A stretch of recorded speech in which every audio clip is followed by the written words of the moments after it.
जय हिंद साथियों, स्वागत है आप सभी का सक्सेस वर्ल्ड एमसीक्यू चैनल पर। तो दोस्तों, आज की इस वीडियो में दृष्टि आईएएस बुक से मॉडल प्रैक्टिस सेट नंबर 9 को कवर करेंगे। तो जल्दी से आप सभी लाइव में जुड़ जाइए। सभी को गुड इवनिंग। तो फ्रेंड्स, आज के सेशन का पहला प्रश्न है, कवक का अध्ययन किसके अंतर्गत किया जाता है। और दोस्तों, प्रत्येक प्रश्नों के उत्तर आप सभी को नीचे लाइव चैट में देना है ताकि आप सभी का प्रॉपर तरीके से रिवीजन हो सके। आपको लाइव चैट का ऑप्शन नीचे मिल रहा होगा। तो हमने आपको इसके लिए ट्रिक बताया था। क्या ट्रिक था? सफाई। यहाँ पे लिख देते हैं, ट्रिक था सफाई और कमाई।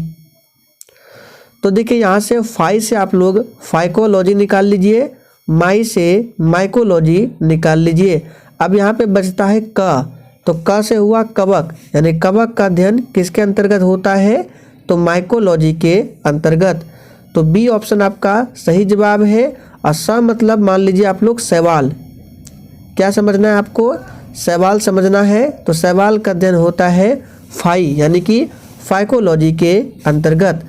तो और भी ऑप्शन की बात कर लेते हैं, जैसे साइटोलॉजी है तो इसमें कोशिका का अध्ययन किया जाता है। दूसरा प्रश्न है, निकोलो डी कोंटी सर्वप्रथम किसके दरबार में आया था? बिल्कुल आपके एग्जाम में छपने वाला प्रश्न है। फटाफट से आंसर बताएंगे।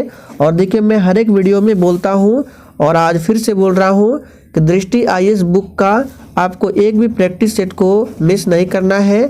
आपको डेली रात 8:30 बजे क्लास करना है। तो निकोलो डी कोंटी जो है सर्वप्रथम ये आया था देवराय प्रथम के दरबार में। और निकोलो डी कोंटी जो है ये इटली का यात्री था। कृष्णदेव राय की बात करें, पूछा जाता है एग्जाम में, ये किसके समकालीन थे? तो ये बाबर के समकालीन थे कृष्णदेव राय। मोपला विद्रोह का नेतृत्व किसने किया था? आप लोगों ने भी देखा होगा, ये प्रश्न बिहार पुलिस के एग्जाम में अक्सर पूछे जाते हैं। तो इसको मार्क करके रखिएगा, वेरी इंपॉर्टेंट है। मोपला विद्रोह तिथि पूछा जाता है तो आप लोग हमें कमेंट करके बताएंगे मोपला विद्रोह कब हुआ था और ये कहाँ हुआ था, ये भी पूछा जाता है। तो केरल में हुआ था। कहाँ पर? केरल में हुआ था। अगर ऑप्शन केरल ना मिले तो आपको ऑप्शन में देगा मालाबार तट। तो आपको दोनों ही ध्यान रखना है। केरल में मालाबार तट पर हुआ था मोपला विद्रोह। और किसके नेतृत्व में? तो अली मुसलियार के नेतृत्व में हुआ था। तो इतने सारे फैक्ट बनते हैं, ध्यान रखना है। फिलहाल इसका आंसर क्या होगा? ऑप्शन ए होगा। निम्नलिखित में से अमृत क्रांति किससे संबंधित है? चलिए दोस्तों, चौथे प्रश्न के लिए फटाफट से आंसर दीजिए। अमृत क्रांति किससे संबंधित है? तो देखिए, नदी जोड़ो परियोजना से अमृत क्रांति संबंधित है। तो बी ऑप्शन जो ही बच्चे दिए हैं आपका बिल्कुल सही जवाब है। ज्योति तीव्रता की मूल मात्रक क्या है? चलिए फटाफट से आंसर बताएंगे। ज्योति तीव्रता की मूल मात्रक क्या है? एक भी प्रश्न फालतू नहीं है, सभी प्रश्न आपके एग्जाम के लिए बहुत ही सिलेक्टेड प्रश्न है। तो सबसे पहले डी ऑप्शन की बात करें, मोल, तो ये पदार्थ की मात्रा का मात्रक है। पास्कल आप सभी जानते हैं दाब का है। केल्विन तापमान का है। तो बचा क्या? कैंडेला। तो ज्योति तीव्रता का क्या होता है? कैंडेला होता है। निम्न में से किस रक्त समूह को सर्वदाता कहा जाता है? चलिए फटाफट से आंसर बताएंगे। देखिए, बच्चे अक्सर कंफ्यूज होते हैं। एक पूछा जाता है सर्वदाता और एक पूछा जाता है सर्वग्राही। तो देखिए, सर्वदाता का मतलब होता है जो सभी को दे सकता है और सर्वग्राही का मतलब है जो सभी से ले सकता है। तो सर्वग्राही कौन है? तो याद रखिएगा, ए बी जो है ये सर्वग्राही है, यानी कि सभी से ले सकता है। और सर्वदाता जो है ये है ओ। तो ध्यान रखना है, इसका बी ऑप्शन सही जवाब है। और यहाँ पे एक वर्ड है रक्त समूह। तो पूछा जाता है रक्त समूह यानी कि ब्लड ग्रुप का खोज किसने किया था? तो कार्ल लैंड स्टीनर ने रक्त समूह का पता लगाया था। हास्य गैस का रासायनिक सूत्र क्या है। और देखिए दोस्तों, मैं आपको जितने भी क्वेश्चंस के साथ एक्स्ट्रा फैक्ट को बताता हूँ, ध्यानपूर्वक सुने। आपका डेली रिवीजन होता है और एग्जाम में प्रश्न भी बनता है। तो हास्य गैस का रासायनिक नाम भी याद रखना है, जो कि होता है नाइट्रस ऑक्साइड, और सूत्र होता है N2O। द्वितीय पंचवर्षीय योजना किस मॉडल पर आधारित थी। देखिए दोस्तों, भारत की पंचवर्षीय योजना वेरी इंपॉर्टेंट टॉपिक है आपके एग्जाम के लिए। तो आप सभी पंचवर्षीय योजना टॉपिक को जरूर कवर कर लेंगे, और इसका वीडियो आपको मेरे दूसरे चैनल पर मिल जाएगा, या नहीं आपको इस वीडियो का लिंक इसी वीडियो के डिस्क्रिप्शन बॉक्स में मिल जाएगा। तो 8वें प्रश्न का सही जवाब क्या होगा। पीसी महालनोबिस मॉडल पर आधारित थी द्वितीय पंचवर्षीय योजना। कार्यकाल है 1956 से लेकर 61 तक द्वितीय पंचवर्षीय योजना की, और पहली पंचवर्षीय योजना जो है हैरल्ड डोमल मॉडल पर आधारित थी, और पहली पंचवर्षीय योजना 1951 से 56 तक चली थी। राष्ट्रीय सांख्यिकी आयोग की स्थापना किस समिति की अनुशंसा पर की गई थी। चलिए फटाफट से आंसर बताएंगे। राष्ट्रीय सांख्यिकी आयोग की स्थापना किस समिति की अनुशंसा पर की गई थी। तो देखिए, इसका सही जवाब है रंगराजन समिति। याद रखिएगा, रंगराजन समिति। 10 डिग्री चैनल किन दो द्वीपों को विभाजित करता है। और दोस्तों, आप सभी इस प्रैक्टिस सेट में कितने प्रश्नों के सही आंसर कर पाते हैं, कमेंट करके हमें ज़रूर बताइएगा। तो देखिए, 10 डिग्री चैनल जो है हमने आपको बहुत बार बताया है, अंडमान और निकोबार के बीच में है। मालदीव और मिनिकॉय द्वीप के बीच में है 8 डिग्री चैनल, ध्यान रखना है। अंडमान निकोबार की राजधानी कहाँ है, पोर्ट ब्लेयर है, जो कि साउथ अंडमान यानी कि दक्षिणी अंडमान में स्थित है, राजधानी पोर्ट ब्लेयर। पौधे के किस भाग से हल्दी प्राप्त होती है। चलिए फटाफट से आंसर बताएंगे। और दोस्तों, अगर आपको सेशन पसंद आ रहा है तो आप सभी सेशन को दिल से फटाफट से लाइक कीजिए। तो पौधे के किस भाग से हल्दी प्राप्त होती है। तो बहुत बच्चे तना को दिए हैं, जो कि बिल्कुल सही जवाब है। तना से प्राप्त किया जाता है हल्दी को। बहुत बच्चे देखिए इसका आंसर जड़ बताते हैं, जो कि बिल्कुल गलत है। तो देखिए, कन्फ्यूज नहीं होना है, तना से प्राप्त होता है हल्दी। मनुष्य के शरीर में निम्नलिखित में से किसकी कमी से मधुमेह, जिसको डायबिटीज कहा जाता है, रोग होता है। देखिए, बिहार मध्य निषेध सिपाही में पूछा गया था कि विश्व मधुमेह दिवस कब मनाया जाता है।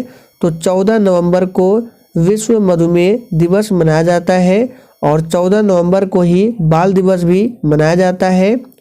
तो मधुमेह रोग जो होता है इंसुलिन की कमी के कारण होता है, ध्यान रखना है। निम्नलिखित में से कौन सी नोबल गैस वायु में नहीं पाई जाती है। बहुत ही शानदार और ज़बरदस्त प्रश्न है। चलिए फटाफट से आंसर बताएंगे, और आपको डेली क्लास अटेंड करना है। कौन सी नोबल गैस वायु में नहीं पाई जाती है। तो देखिए दोस्तों, ये है रेडॉन। रेडॉन जो नोबल गैस है, ये वायु में नहीं पाई जाती है। बाल गंगाधर तिलक द्वारा संपादित मराठा समाचार पत्र किस भाषा में प्रकाशित किया जाता था। चलिए फटाफट से आंसर बताएंगे। और दोस्तों, अगर आप लोग daily topic wise GK GS की क्लास करना चाहते हैं, तो आपको दूसरे चैनल पर डेली शाम 4 बजे टॉपिक वाइज जीके जीएस की क्लास चलती है, तो आप सभी जाकर कर सकते हैं। तो इसका सही जवाब है अंग्रेजी भाषा में, याद रखना है। बाल गंगाधर तिलक के द्वारा द केसरी और एक है मराठा, ये 2 समाचार पत्र चलाया गया था, जो कि किस भाषा में था। तो याद रखिएगा, मराठा जो है अंग्रेजी भाषा में था। अब यह बाल गंगाधर तिलक की बात करें, तो बाल गंगाधर तिलक को लोकमान्य की उपाधि दी गई है। और बाल गंगाधर तिलक को भारतीय अशांति का जनक किसने कहा था। तो वैलेंटाइन चिरोल ने बाल गंगाधर तिलक को भारतीय अशांति का जनक कहा था? सिडबी का मुख्यालय कहाँ स्थित है? चलिए 15 के लिए फटाफट से आंसर बताएंगे। और दोस्तों, बिहार पुलिस एग्ज़ाम के लिए डेली और ऐसा प्रैक्टिस सेट पीडीएफ के साथ आपको शायद ही कहीं मिलने वाला है, फिर भी आप लोग सेशन को लाइक नहीं करते हैं। तो देखिए, सेशन पसंद आता है तो लाइक ज़रूर क्या करें। तो सिडबी का मुख्यालय कहाँ स्थित है? जी बिल्कुल सही आंसर किए हैं, लखनऊ में स्थित है सिडबी का मुख्यालय। धनुष क्या है? ये प्रश्न आपके एग्जाम में छप सकता है, मार्क करके रखना। धनुष क्या है? पनडुब्बी है, मिसाइल है, आर्टिलरी गन है, या इनमें से कोई नहीं? तो याद कर लीजिए, धनुष जो है ये एक प्रकार का क्या है? आर्टिलरी गन है। तो सी ऑप्शन जो ही बच्चे दिए हैं आपका सही जवाब है। मनरेगा के अंतर्गत सर्वाधिक रोजगार देने वाला राज्य कौन सा है? तो 17 का आंसर फटाफट से बताइए। मनरेगा के अंतर्गत सर्वाधिक रोजगार देने वाला राज्य कौन सा है? तो बहुत बच्चे उत्तर प्रदेश दिए हैं, जो कि बिल्कुल सही जवाब है। गांधी जी ने किस गोलमेज सम्मेलन में कांग्रेस के प्रतिनिधि के रूप में भाग लिया था? देखिए दोस्तों, 3 गोलमेज सम्मेलन हुए थे। 1930 में पहला गोलमेज सम्मेलन होता है, 1931 में दूसरा, और 1932 में तीसरा गोलमेज सम्मेलन होता है। और महात्मा गांधी जी ने 1931 में जो दूसरा गोलमेज सम्मेलन हुआ था, इसी में प्रतिनिधि के रूप में भाग लिया था। तो सही जवाब है बी ऑप्शन, द्वितीय। और महात्मा गांधी ने कांग्रेस के किस अधिवेशन में भाग लिया था, ये भी पूछा जाता है। तो 1924 का जो बेलगांव अधिवेशन हुआ था, इसी में भाग लिया था। मनुष्य की लार में कौन सा एंजाइम पाया जाता है? अब देखिए, कुछ स्टूडेंट ऑप्शन को देखकर कंफ्यूज करेंगे, क्योंकि आप लोगों ने अभी तक पढ़ा होगा कि मनुष्य के लार में टाइलिन नाम का एंजाइम पाया जाता है, लेकिन ऑप्शन में टाइलिन दिया ही नहीं है। चलिए आंसर बताइए फटाफट से। तो देखिए, कुछ बच्चे इसका आंसर डी ऑप्शन दिए हैं, तो आपका बिल्कुल सही आंसर है। एमाइलेज जो है मनुष्य की लार में पाया जाता है। तो टाइलिन प्लस एंजाइम दोनों पाया जाता है, याद रखिएगा। टाइलिन और एमाइलेज ये दोनों एंजाइम लार में पाया जाता है।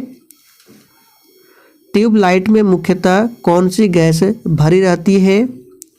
और इसका पीडीएफ आपको टेलीग्राम पर मिल जाएगा। टेलीग्राम का लिंक वीडियो के डिस्क्रिप्शन बॉक्स में है। तो ट्यूबलाइट में मुख्यतः कौन सी गैस भरी रहती है? याद कर लीजिए, आर्गन गैस भरी रहती है। मेरी कल्चर के अंतर्गत किसका उत्पादन किया जाता है?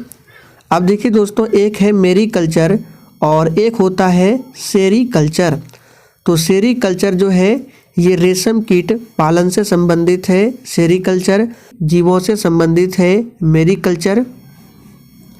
महलवाड़ी व्यवस्था का जनक किसे कहा जाता है? बिल्कुल 1 नंबर का प्रश्न है, फटाफट से आंसर बताइए। महलवाड़ी व्यवस्था का जनक किसे कहा जाता है?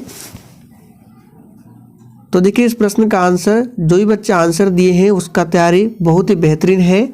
तो याद रखिएगा, हॉल्ट मैकेंजी को महलवाड़ी व्यवस्था का जनक कहा जाता है। कृषि क्षेत्र में किस प्रकार की बेरोजगारी दिखाई देती है? देखिए, ये प्रश्न बिहार दरोगा हो गया, बिहार पुलिस हो गया, मध्य निश्चय सिपाही हो गया, अक्सर एग्जामों में पूछे जाते हैं बिहार के एग्जामों में, तो इसको याद कर लीजिएगा, वेरी इंपॉर्टेंट है।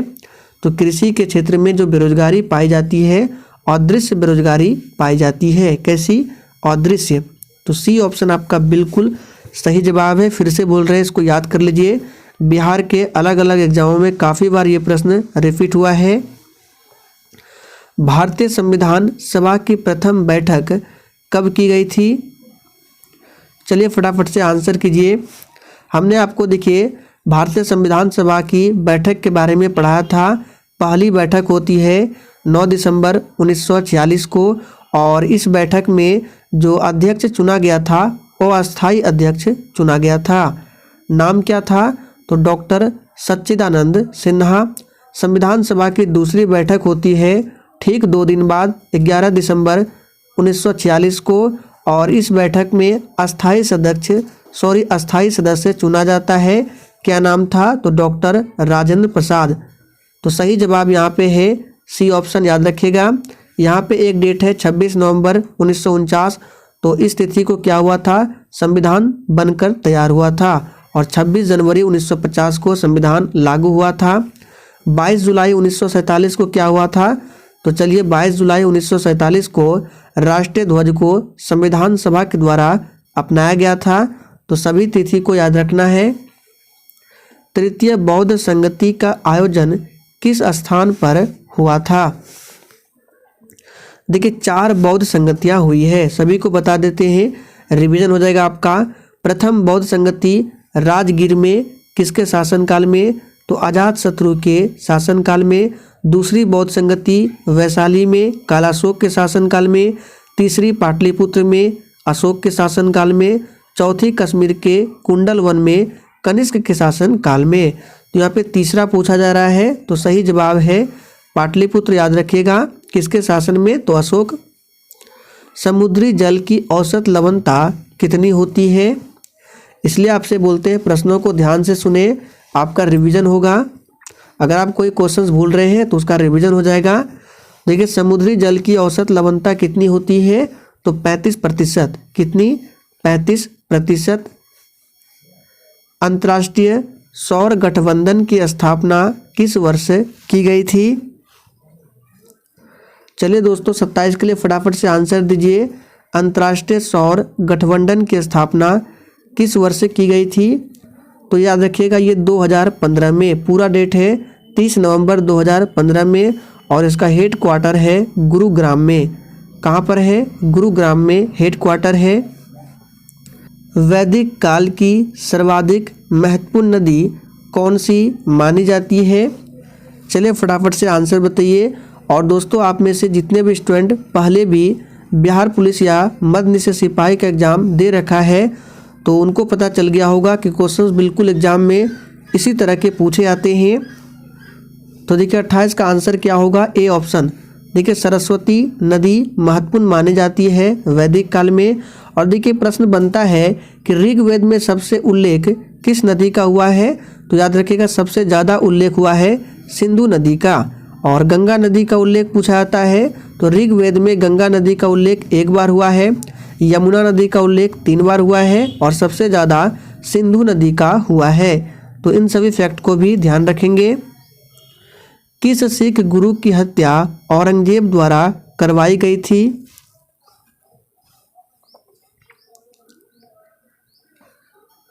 तो देखिए दोस्तों 29 का आंसर क्या होगा? किस सिख गुरु द्वारा? तो सिखों के 90 गुरु कौन थे? तो आपको याद होगा गुरु तेग बहादुर सिखों के 90 गुरु थे, और इनकी हत्या औरंगजेब द्वारा करवाई गई थी। और देखिए सिखों के 5वें गुरु है गुरु अर्जुन देव, इनकी हत्या जहांगीर के द्वारा करवाया गया था। तो दोनों पूछा जाता है, ध्यान रखिएगा। सिखों के पहले गुरु कौन थे? आप लोग कमेंट करके बताएंगे। सिखों के 10वें गुरु थे गुरु गोविंद सिंह। फलों को कृत्रिम रूप से पकाने के लिए किस रसायन का प्रयोग किया जाता है? और देखिए सिखों के पहले गुरु कौन थे? तो कुछ बच्चे आंसर बता रहे हैं गुरु नानक देव, जो कि बिल्कुल सही जवाब है, सिखों के पहले गुरु थे। तो फलों को कृत्रिम रूप से पकाने के लिए किस रसायन का प्रयोग किया जाता है? तो यहाँ पर आपको ऑप्शन को देखते हुए आंसर करना है। मुख्य रूप से प्रयोग किया जाता है जो अभी किया जाता है किसका? तो एथिलीन का। लेकिन ऑप्शन में एसिटिलीन भी है, तो इसका आंसर क्या हो जाएगा? डी, यानी बी और सी। देखिए अगर ऑप्शन में एथिलीन और एसिटिलीन दिया हुआ है और यहाँ पे डी ऑप्शन में कुछ और दे दिया है, तो यहाँ पे आंसर आपको क्या करना है? एसिटिलीन को नहीं, एथिलीन को ज़्यादा महत्व देना है। तो यहाँ पे फिलहाल आंसर डी हो जाएगा। बेंजीन का सूत्र क्या होता है? C6H6 होता है। राष्ट्रीय बाघ दिवस किस तिथि को मनाया जाता है? और दोस्तों आप लोग आज कमेंट करके बताएंगे आज का प्रैक्टिस सेट आप लोगों को कैसा लगा।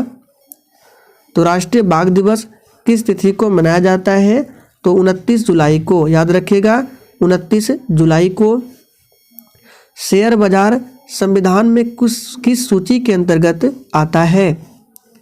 एक पूछा जाता है शिक्षा जो कि अक्सर एग्जामों में देखा गया है। तो शिक्षा जो है ये समवर्ती सूची का विषय है और यहाँ पे शेयर बाजार जो है इसका सही जवाब है संघ सूची का विषय है। वाहनों के साइड मिरर के रूप में किस दर्पण का उपयोग किया जाता है? तो बिल्कुल बच्चों वाला प्रश्न है, आप लोगों ने 10th क्लास में खूब पढ़ा है। उत्तल दर्पण का उपयोग किया जाता है। निम्नलिखित में से किसने गांधी जी को कैसर ए हिंद की उपाधि दी थी? तो इसका आंसर जो भी बच्चे ब्रिटिश सरकार दिए हैं आपका बिल्कुल सही जवाब है। गांधी जी को केसर ए हिंद और रविंद्रनाथ टैगोर को नाइटहुड की उपाधि दी थी। और दोनों ने देखिए जो जालियांवाला बाग हत्याकांड हुआ था 13 अप्रैल 1919 को, इस कांड के बाद दोनों ने अपनी अपनी उपाधि लौटा दी थी। तो ध्यान रखना है। भारतीय संविधान सभा के प्रारूप समिति का अध्यक्ष कौन था? तो वेरी इंपॉर्टेंट सेशन है, याद रखिएगा। सही जवाब है क्या होगा? डॉक्टर BR अम्बेडकर प्रारूप समिति के अध्यक्ष थे। प्रारूप समिति जिसको ड्राफ्टिंग कमेटी कहते हैं, इसमें टोटल 7 मेंबर थे।